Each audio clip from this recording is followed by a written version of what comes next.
হচ্ছে Suzuki Gixxer SF FI ABS. এই বাইকের সমস্যা ছিল বাইকের আরপিএম মিটার, পিক আপ দ্রুত নামতো না, খুব স্লোলি নামতো এবং গাড়ি হ্যাক্সে মানে খাবড়ি খায় বন্ধ হয়ে যাওয়ার মতো হতো, কিন্তু বন্ধ হতো না, কিন্তু খাবড়ি খেত।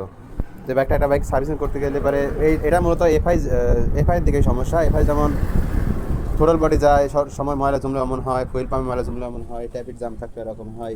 একটা বাইক যেই কাজগুলো করলে আর কি ওই খাবড়ি খাওয়াটা বন্ধ হয়, সেটা হচ্ছে প্রথমত ট্যাবেট দেখতে হবে, দ্বিতীয়ত এখানে যে থ্রোটল বডি থাকে সেটা খোলা অলরেডি হয়ে গেছে, ওটা পরিষ্কার করতে হবে। ওখানে কিছু সেন্সর থাকে, ওখানে সেন্সরগুলোই ময়লা জমে যায়।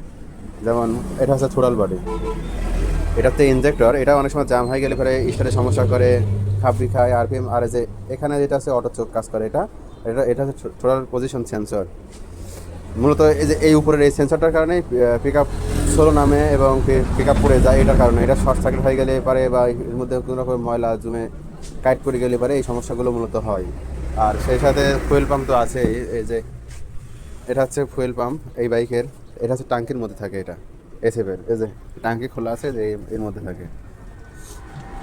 তো মূলত এই পুরো এই জিনিসগুলো সেট আপগুলো পুরো ওয়াশ করে তারপরে আমরা ডায়াগনোসিস করে তারপরে বাইকটা কমপ্লিটলি দেখবো যে ঠিক হয়েছে কিনা। আর যদি কোনো রকমের কোনো পার্ট যদি ড্যামেজ থাকে সেই জিনিসটা সে ওই সার্ভিসের মধ্যে সেটা চেঞ্জ করতে হবে।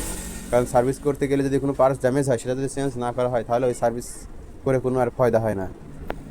এই জন্য পুরো বাইকটা আমরা খুলে কাজ করতেছি।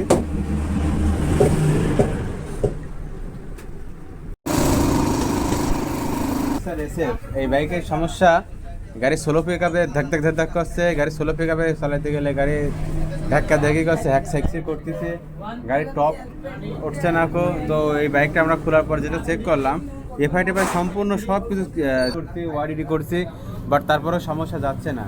লাস্টে এই মিটার লাগায় যেটা পেলাম আর কি, এই বাইকে গাড়ি স্টার্ট হচ্ছে, চলছে, বাট পুরো মানে ক্লিয়ার চলছে না। আমরা চেক করে যেটা পেলাম আর কি, ফুয়েল পাম্পের এটা যে মিটার, এই মিটারে দেখাচ্ছে যে ফুয়েল পাম্পের মোটরের যেটা প্রেশার থাকে সেই প্রেশারটা নাই। এই যে এই কন্ডিশন হচ্ছে এটা আছে যে 20, 35, 30ও মানে ইয়ে নাই। মোট পিক আপ ধরলে পারে এই তেলের প্রেশারটা আরও কমে যাচ্ছে। এটা আসলে যেই পরিমাণ থাকার কথা সেই পরিমাণে নাই। এবার আমরা এই ট্যাঙ্কের মধ্যে যে ফুয়েল পাম্পের যে মোটর থাকে এর মধ্যে সে মোটরটা খুলে মোটরটা রিপ্লেস করে তারপরে আবার লাইন, আর এই লাইন সেট আপ করে তারপর আবার দেখি লাস্টে কত ওঠে।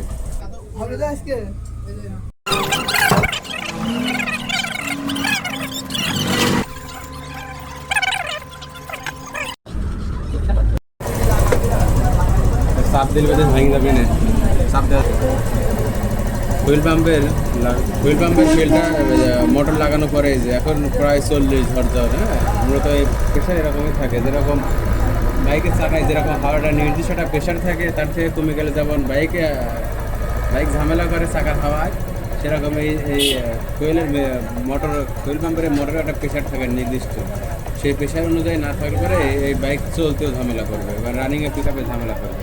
এই যে বর্তমানে এখন এই অবস্থার, আগে তো ছিল আর 20-25 এরকম ছিল, এখন যাই হোক এখন ঠিক আছে, এটা এখন ভালো চলবে।